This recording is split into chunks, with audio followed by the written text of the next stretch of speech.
வெங்கடேசன் வந்து பல்லாவரம் தொகுதியும், திருமதி சரண்யா அன்பழகன் வந்து குன்னம் தொகுதியும்.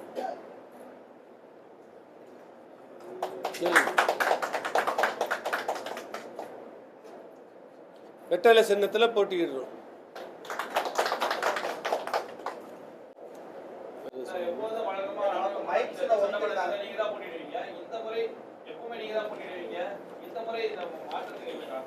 எப்போ யார் போட்டிடுவா? ஆமாம், நீங்கள் என்ன பார்க்குறீங்கள? எனக்கு வந்து இளைஞர்களுக்கு வாய்ப்பளிக்க வேண்டும், வழிவிட வேண்டும் என்ற அடிப்படையில் தான் என்னுடைய கொள்கைப்படி ஒரு வயதுக்கு மேலே அரசியலில் இருக்கக்கூடாதுன்னு நினைக்கிறவன். ஆனால் அரசியலை வழிநடத்தலாம் என்று நினைப்போம். அந்த வகையில் இருக்கிறேன். ஆகவே என்னுடைய கட்சியில் வருங்கால இளைஞர்களுக்கும் பெண்களுக்கும் வாய்ப்பளிக்க நான் ஒரு முன் உதாரணமாக இருக்க விரும்புகிறேன். தேர்தல் ஆணையம் வந்து இந்திய ஜனநாயக கட்சி மைக்ஸ்ல ஒதுக்கிருந்தாங்க. மைக்ஸ்ல ஒதுக்கிருந்த போது ஏன் நம்ம ரெட்டை? அதாவது நாங்கள் தனியாக போட்டியிட்ட காலத்தில் முதல்ல மோதிரம், அதுக்கடுத்து கத்திரிக்கோள், அதுக்கடுத்து ஆட்டோ. அந்த காலகட்டங்களில் எப்படி இருந்ததுனாக்கா போதுமான நேரம் இருந்தது. நாங்கள் ட்ரை பண்ணி இப்போ வந்தது ஒரு ரீசெண்டாக ஒரு 4-5 நாளைக்கு முன்னாடி. இந்த குறுகிய காலத்தில் புதிய சின்னத்தை மக்களுக்கு எடுத்து செல்ல முடியாது என்ற அடிப்படையில், அதே மாதிரி தேசிய ஜனநாயக கூட்டணியில் இருக்கிறோம் என்பதை நன்றாக அறிவீர்கள். அன்றைக்கும் சரி இன்றைக்கும் சரி தேசிய ஜனநாயக கூட்டணியில் தான் இருக்கிறோம். ஆனால் ரெட்டலை என்பது அதிமுகவுடைய சிம்பல் என்பதை அறிவீர்கள். அவர்களும் தேசிய ஜனநாயக கூட்டணியில் இருக்கிறார்கள். அந்த அடிப்படையில் தேசிய ஜனநாயக கூட்டணியை சேர்ந்த தலைவர்கள் எல்லாம் அவருடைய விருப்பத்திற்காக சின்னத்தை எடுத்துக்கொள்ளலாம் என்று இன்றைக்கு தேசிய ஜனநாயக கூட்டணியை வழிநடத்துகிற மரியாதைக்குரிய எடப்பாடி அவர்கள் என்று சொன்னார். உங்கள் சின்ன இதுவோ எது விரும்புகிறீர்களோ என்று அந்த உரிமையை கொடுத்தார். நேரம் காலம் சரியாக இல்லை, குறுகிய காலமாக இருக்கிறது. ஆகவே தான் அந்த அடிப்படையில் அவருடைய விருப்பத்தின்படி அல்லது எங்களுடைய விருப்பத்தின்படி அவரிடம் நாங்கள் ரெட்டையில் போட்டியிடுகிறோம் என்று சொன்னோம். தாராளமாக செய்யுங்கள் என்று அனுமதியும் கொடுத்திருக்கிறார். ஆக அந்த 2 வேட்பாளர்களும் இந்த முறை ரெட்டலை சின்னத்தில் போட்டியிடுவார்கள்.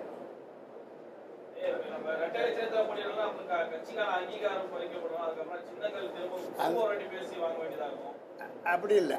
முதல்ல நான் வந்து பாராளுமன்றத்துக்கு ஒரு தடவை ஒரு அட்டன்ஸ் போட்டேன். இப்போ நான் வந்து சட்டமன்றத்தில் நான் பட்சி நடத்தி 15 வருஷமாக இருக்குது. ஆகவே தோழமை கட்சியில் நம்ம வந்து ஒரு நல்ல கட்சி, அவங்களும் லீட் பண்ணுறாங்க தமிழ்நாட்டை. அந்த வகையில் நாங்கள் வந்து சட்டமன்றத்தில் கண்டிப்பாக நாங்கள் போய் சேர வேண்டிய அவசியம் இருக்கிறது. அதனால் யார் தோழமையை கொண்டால், எந்த கட்சியினுடைய சின்னத்தை எடுத்தால் இன்றைக்கு வெற்றி வாய்ப்பு அதிகமாக இருக்கிறதோ அந்த வெற்றி வாய்ப்பின் காரணமாக அவருடைய அனுமதியோடு நாங்கள் இன்றைக்கு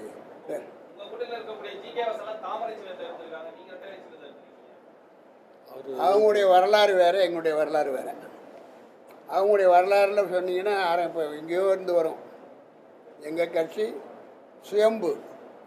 எங்கள் கட்சியில் இதுக்கு முன்னாடி யாரோ ஒருத்தர் ஃபோட்டோ போட தேவையில்லை, எந்த ஃபோட்டோவும் வராது. நாங்கள் தான் நிறுவனர், நாங்கள் தான் இதை சிந்தித்தோம், நாங்கள் மட்டும்தான் இந்திய அளவில் சிந்தித்தோம். அதற்கு ஒரு வாய்ப்பாகத்தான் முதல்ல பாராளுமன்றத்தில் நான் போயிருக்கோம்.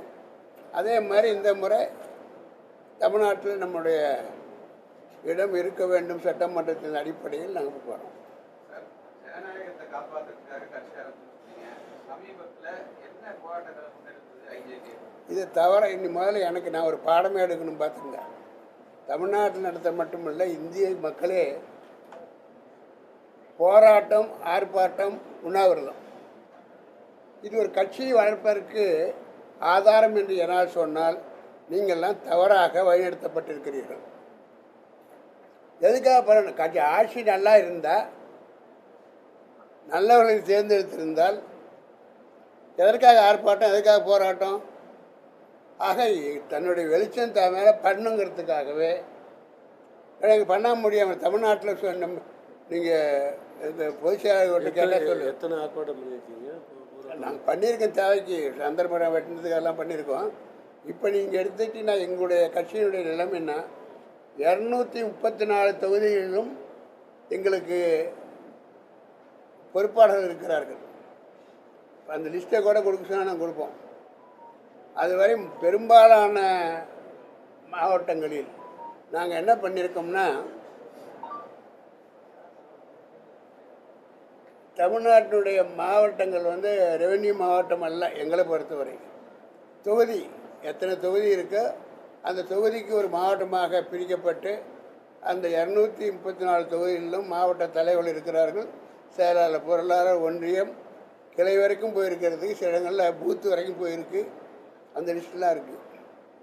ஆனாலும் அதை வாய்ப்பு வரும்போது எங்களால் தமிழ்நாட்டில் எல்லா இடத்துலையும் நிற்க முடியும். இதை நாங்கள் கட்சி ஆரம்பித்து 8வது மாதத்துலேயே 131 இடத்துல போட்டி போட்டிருக்கோம். அப்போ அதை விட பல மடங்கு வளர்ந்துருக்கு. ஆக தேவைப்பட்டால், நினைத்தால் எங்களால் சரியான நேரத்தில் தமிழ்நாட்டில் அத்தனை இடங்களில் போட்டி போட முடியும்.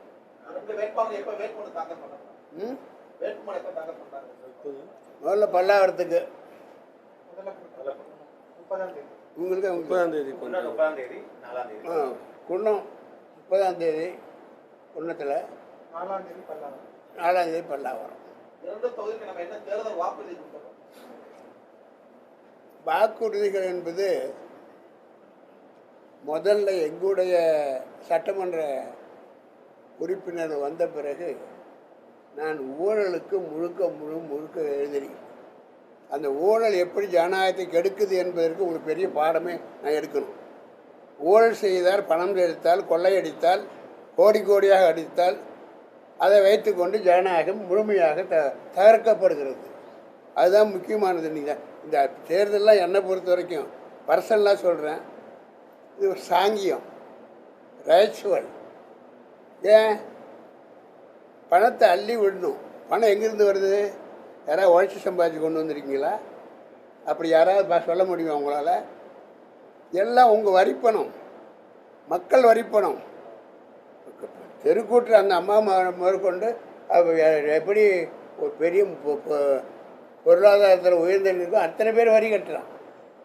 அந்த பாவப்பட்ட மக்களுடைய வரிப்பணத்தை நீங்கள் வாங்கி கொண்டு திரும்ப கரண்ட் வரி கூடுதல், வீட்டு வரி கூடுதல், அதே போல் உங்களுக்கு வந்து எதுக்கு எடுத்தாலும் ஊழல். அங்கே போனால் எந்த ஒரு காரியத்தையும் நாங்களாம் பாதிக்கப்பட்டவங்க நேரடியாக எந்த ஒரு காரியத்தையும் ஒரு ஆஃபீஸில் நீங்கள் பணம் கொடுக்காம சாதிச்சா சொல்லு. நீங்கள் உங்களை எல்லாத்தையும் கேட்குறேன். ஒரு ஜாதி சான்றிதழோ அல்லது வேறு ஏதாவது ஒரு வீடு கட்டுறதுக்கு பர்மிஷனோ, தெருவில் 4 வண்டி மண்ணு கிடத்தா விடுறான ஒரு. ஆக இது வந்து தோற்றமே எல்லாமே இன்றைய ஆளுங்கட்சி இங்கே இருக்கிற அத்தனை ஊழல், லஞ்சம். தலைவன் சரியாக இருந்தால் தலைவன் எவ்வழி, மக்கள் எவ்வழி. அதனால் என்ன நினைக்கிறாங்கன்னா, இப்போது அரசியலுக்கு வா, அரசியலுக்கு எதுக்கு வர்றது? சேவை செய்யவா? இன்றைக்கி ஒரு லிஸ்ட் எடுங்க. உங்கள் ஆரம்ப காலத்தில் எப்படி இருந்தார்கள், என்ன தொழில் செய்தார்கள், இவ்வளவு எப்படி வந்தது, எவ்வளோ பேர் வெளிநாட்டில் பணத்தை வைத்திருக்கிறார்கள். நீங்கள் ஒரு கேள்வி கேட்டு அதுக்கு பதில் வாங்கலாம், பார்க்கலாம் நீங்கள்லாம். ஆக நீ தமிழ்நாடு ஊழலுடைய உச்சம். அதை பார்த்து விட்டு அதுக்கு பின்னால் வந்த அரசியல் தலைவர்களும் எதிரி என்ன ஆயுதம் எடுக்கிறானோ நாம் எடுத்தாக வேண்டிய அவசியம் இருக்கிறது என்பதால் இன்றைக்கு மற்றவர்கள் கட்சிகள் ஆரம்பிச்சிட்டாங்க. ஆக இது இன்றைக்கி நேரத்தில் அவங்க ஆரம்பித்து என்ன சொன்னார்? அரசியல் என் கட்சியில் இருக்கிற எப்படி இருக்குதுன்னு சொன்னார். அவர் பயப்பட்டார். ஆட்சி அமைக்க உடனே அவருக்கு வாய்ப்பு கிடைச்சதுமே, ஐயோ இவர்களை வச்சுக்கிட்டு நான் எப்படி பண்ண போகிறேன்? ஏன்னா அவங்களோட குணங்கள்லாம் தெரியும். என்ன பண்ணுவாங்கன்னு தெரியும். பயப்பட்டார். எனக்கே இன்னும் நான் அந்த தகுதி வரல, ஆனால் மக்கள் ஓட்டு போட்டாங்களே, அழகாக பேசினாங்க. மக்கள் அந்த நேரத்தில் டிவி இல்லை, பெரிய இந்த மாதிரி மீடியா இல்லை, அதனால் தொடர்ந்து பேசினார். மக்கள் கவர்ச்சியால் கவரப்பட்டார்கள். அதனால் வந்து போட்டாங்க. போட்ட உடனே அவரே எனக்கு ஏன் இது வந்ததுன்னு சொன்னார். அவர் என்ன சொன்னதெல்லாம், என்னுடைய அரசியல் தலைமையில் வர்றவங்க யாராக இருக்க வேண்டும், எதற்காக இருக்க வேண்டும் அப்படின்னு கேட்டிங்கன்னா, அரசியல் என்பது ஒரு தொழில் அல்ல. பத்திரிக்கை கொடுத்துருக்காரு அன்றைக்கி. அரசியல் என்பது தொழில் அல்ல. அதே போல் அரசியல் ஆதாயம் பார்க்காத ஒரு இந்த ரெண்டும் இந்த பாலிசி சொல்லுங்க. இன்றைக்கி அரசியல் ஆதாயம் பார்க்காதவர்களும் அரசியல் தொழிலாக நினைக்காதவர்களும் அவர்களே என் கட்சிக்கு வேண்டும் என்று அன்றைக்கி அண்ணா சொன்னார். ஆதாயம்னு என்ன அர்த்தம்? ஊழல் பண்ணுறது. தொழில் அரசியலே தொழிலாக நினைக்காதீங்க. 100 தொழில் நீங்கள் செய்யுங்க, எத்தனை தொழில் வேலை செய்யுங்க. மனதாக பிறந்தவனுக்கு வாழணும், 10 பேருக்கு உதவணும், தொழில் பண்ணுங்க. ஆனால் அரசியலை தொழிலாக நினைத்தால் அந்த தொழில் என்பது மக்கள் வரிப்பணத்தின் மூலம்தான் நீங்கள் விளையாட முடியும். பயந்தவர் அண்ணா, இன்னைக்கு அவர் பயந்த மாதிரி ஆகிப்போச்சு.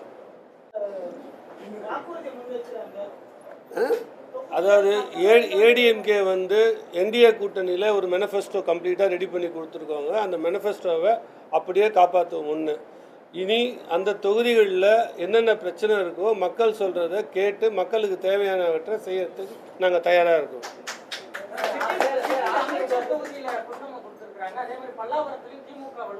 கரெக்டுங்க. அதாவது ஒருத்தருமே பார்க்குறதுக்கு எல்லாம் வலிமையாக தெரியும். அங்கே போனது தான் அவங்களுக்கு என்ன ப்ராப்ளம் இருக்குன்னு அவங்களுக்கும் இப்போ 5 ஆண்டு காலத்தில் என்னென்ன வந்து குறை வச்சுருக்கிறாங்க, நிறைய வச்சுருக்காங்கன்னு அவங்களுக்கும் தெரியும். நாங்கள் கூட்டணியும் எங்களுக்கு ரொம்ப ஸ்ட்ராங்காக இருக்குதுன்னு நாங்கள் நம்புகிறோம். என்டிஏ கூட்டணி ரொம்ப ஸ்ட்ராங்காக இருக்கிறதுனால நாங்கள் அதை வச்சு நாங்கள் போகிறோம்.